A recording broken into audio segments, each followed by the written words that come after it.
প্রিয় দর্শক, ছবিটির দিকে একটু লক্ষ্য করুন। দেখতে পাচ্ছেন এখানে সবগুলা কলামের রডকে ব্যান্ড করা হচ্ছে।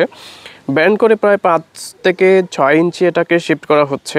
সুতরাং এই কাজটি কখনো উচিত নয়, কারণ একটা কলাম যে পরিমাণ লোড নিতে পারবে, আপনি যখন এভাবে ব্যান্ড করে কাজ করবেন সেক্ষেত্রে ওই পরিমাণ লোড নিতে পারবে না।